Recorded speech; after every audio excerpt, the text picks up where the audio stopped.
truck range. They're usually still driving one truck and they've got drivers on the other two. They don't have time all the time. They're doing their job as well. They don't have time to, necessarily watch everything. It's different where it's a giant fleet and there's a dedicated maintenance, team, and they can spare someone to watch the computer all day and make sure everything's going right. But when you're that small fleet, you're doing the job, you're driving down the road and doing all that too. So I think this is a great way to let them know what's happening, not only with their truck, but with the other two trucks in their fleet, so that they can prepare properly. It seems like a no-brainer to me, especially for small fleets.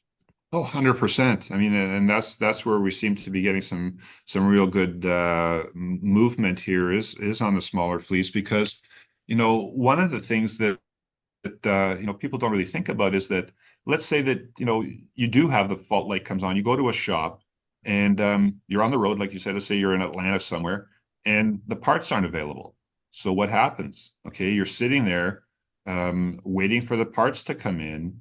With OFH, anywhere from 2 to 3 weeks in advance that you're going to have a specific problem. So you can already, plan for that and have the parts ordered. Yeah. Yeah. And okay, so there's no downtime. That's smart driving. I used to do that even as a driver, never mind an owner of a truck. I was a driver and I knew when the oil changes and services were for my truck because I wanted to schedule them on a weekend when I was at home, not sitting around on a Monday when I should be rolling down the road, sitting in the shop because, they didn't schedule the maintenance properly. So this is even better, in a couple of weeks, hey, I'm coming in, I'm going to have an oil change done anyway. Can we get that scheduled in as well? So it's a really good way of streamlining a maintenance program, which I can tell you as somebody who's in business, and you know this as well, Andy, the more you streamline, the easier your business can run because you don't have to worry about every single detail, right?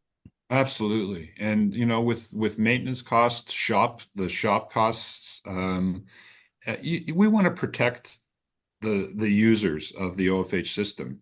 Yeah. And in particular, the smaller fleets, as you said, it only makes sense for them to have more detail. And one of the things that we're doing, Bruce, is, people say, "Oh, I don't know how can it work?" I don't believe that it works. Well, it does work, and we're so positive on that what we're prepared to do is do a free trial for 60 days Right. to the first 20 people that reach out to you after, we go through this process, and we'll do a free trial for 20, whether it be one person or whether they have 500 trucks. Yeah. We'll do a free trial so that somebody can see actually working in real time.